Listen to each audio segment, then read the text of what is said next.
Continuando con la unidad 8 de noveno grado, en esta oportunidad desarrollaremos la clase 1.2, desviación respecto a la media. Problema inicial. En las series de datos de la tarifa mensual por el servicio de agua potable en dos residenciales de San Salvador se obtuvo lo siguiente.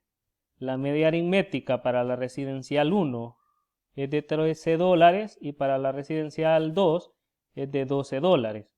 Y la mediana para la residencial 1 es de $12 y para la residencial 2 es de $12. Literal A.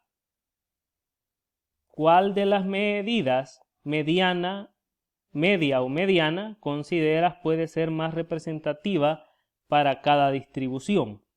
Literal B. En ambas series encuentra las diferencias de cada dato y su media aritmética. ¿Cómo se relacionan estas diferencias con la dispersión? Bueno, respondiendo al literal A, ¿cuál de las medidas, la media o la mediana, puede ser más representativa para cada distribución? Podemos mencionar, según la información que tenemos en el libro de texto, vamos a socializarla. Para la residencial 1, la mayoría de los datos son menores a $13, que es el valor de la media, como lo podemos observar acá. La mayoría de datos, observen, son menores a $13, que es la media aritmética para esta serie de datos. Esto es debido a que la media se ve afectada por el sexto dato, que es de $18. Observemos este dato, el último, es un dato que se encuentra considerablemente alejado del resto de datos. Dice que difiere considerablemente de los demás. Entonces, para esta distribución, la mediana puede ser un dato más representativo. Recordemos que la mediana es el dato que se encuentra en el centro de la serie de datos cuando lo ordenamos de menor a mayor. Ahora para la residencial 2, tenemos que tanto la media como la mediana tienen el mismo valor. Lo podemos observar acá. Los dos valores son igual a 12. Puede tomarse cualquiera de los dos como dato más representativo de la distribución. Ahora resolviendo el literal B. En el literal B nos piden que en ambas series encontremos las diferencias de cada dato y su media aritmética. Bueno, tenemos entonces, en la tabla se representan las diferencias de cada uno de los datos y la media. Bueno, tenemos en esta tabla los datos de la residencial 1. Luego tenemos en la siguiente columna la diferencia de cada uno de los datos menos el valor de la media aritmética. Recordemos que la media aritmética para la residencial 1 es igual a 13. Entonces restamos cada uno de los datos menos 13. En la primera fila tenemos 12 menos 13, luego 11 menos 13, 12 menos 13, 13 menos 13, 12 menos 13 y 18 menos 13. Bueno, al realizar las restas obtenemos menos 1, menos 2, menos 1, 0, menos 1 y 5. Recuerden que aquí aplicamos la ley de los signos para la suma y la resta, la cual establece que los números de signo contrario se restan y se conserva el signo del mayor. Ahora para la residencial 2 tenemos acá los valores, todos los datos de la serie. Y acá tenemos en la otra columna la diferencia de cada uno de esos datos menos la media aritmética. Y recordemos que la media aritmética para la residencial 2 tiene un valor de 12. Realizamos las restas. En la primera fila tenemos 10 menos 12, 13 menos 12 en la siguiente. Luego tenemos 12 menos 12, 11 menos 12, 12 menos 12, 12 menos 12 nuevamente. Observen que acá los dos valores estos son iguales a 12. Y en la última fila tenemos 14 menos 12. Al realizar las restas tenemos menos 2, 1, 0, menos 1, 0, 0 y 2.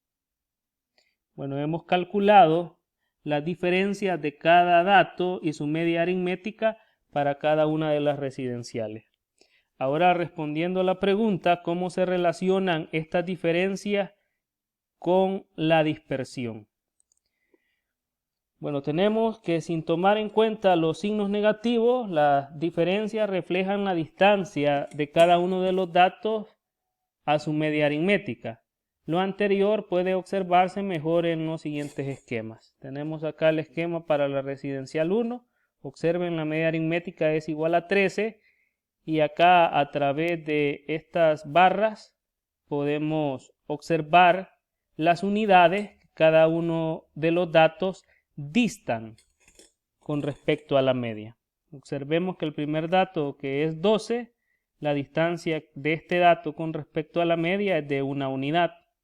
El siguiente dato tiene una distancia de 2 unidades.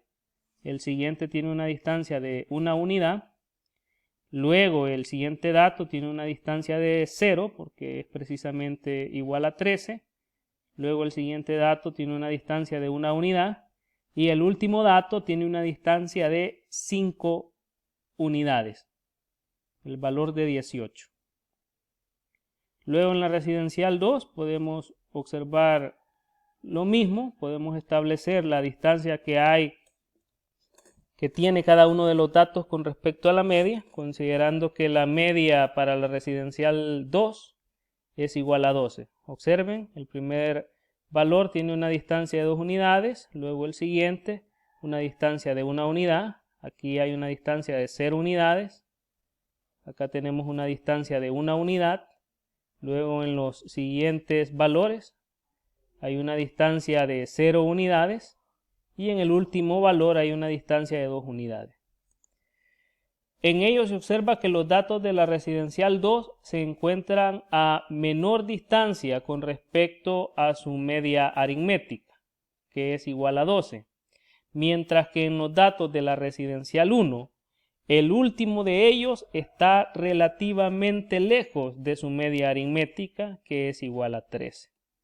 Observemos, efectivamente, los datos en la residencial 2 se encuentran en general más cerca de su media aritmética, mientras que en la residencial 1 el último dato se encuentra considerablemente más lejos con respecto a su media aritmética. Conclusión: en una distribución, a la diferencia de cada uno de los datos X y su media aritmética se le llama desviación respecto a la media o simplemente desviación. Se simboliza por cada uno de los datos menos la media aritmética e indica la diferencia de cada uno de los datos a la media aritmética. La suma de todas las desviaciones se simboliza por la sumatoria de cada uno de los datos menos la media aritmética y siempre es igual a 0. Tenemos que la suma de todas las desviaciones tiene que ser igual a 0. Vemos este ejemplo de acá, el ejemplo de la clase, nos dice, utilizando el problema inicial, verifica que la suma de todas las desviaciones con respecto a la media es 0. Tenemos acá el esquema para la residencial 1. Vamos a utilizar este esquema donde puede notarse que el valor absoluto de la suma de las distancias negativas es igual al de la positiva, haciendo que el resultado sea 0. Realizando el cálculo tenemos acá la sumatoria es igual a menos 1. Observen, esta es una distancia negativa. Bueno, vamos a utilizar ese término de distancias negativas, aunque las distancias negativas en física sabemos que no existen, ¿no? Todas las distancias tienen que ser positivas, pero como este es un valor que al realizar la diferencia del valor menos la media aritmética resulta un valor negativo, entonces lo vamos a considerar para este caso como una distancia negativa. Entonces esa distancia negativa es igual a menos 1, lo tenemos acá. Sumamos la siguiente distancia, que también es una distancia negativa, de menos 2. Luego le sumamos la siguiente distancia, que también es una distancia negativa, igual a menos 1. Sumamos la siguiente distancia, que es una distancia igual a 0, que es el mismo valor de la media aritmética, no existe diferencia, igual a 0. Luego sumamos la siguiente distancia, que también es una distancia negativa, igual a menos 1. Y por último, sumamos la última distancia, que es una distancia positiva, igual a 5. Por lo tanto, acá tenemos menos 1, menos 2, menos 1, menos 1, más 5. Aplicamos la ley de los signos, sabemos que los números de signo igual se suman y se conserva el mismo signo. Sumamos todos los valores negativos, menos 1, menos 2, menos 1, menos 1. Eso es igual a menos 5. El único valor positivo es este valor de 5, entonces lo conservamos. Ahora tenemos menos 5 más 5. Y menos 5 más 5 es igual a 0. Bueno, hemos comprobado que efectivamente la sumatoria de la diferencia de cada uno de los datos menos la media aritmética es igual a 0. Bueno, estos son los ejercicios a desarrollar para que puedan autoevaluarse. Les compartiré las respuestas de cada uno de ellos.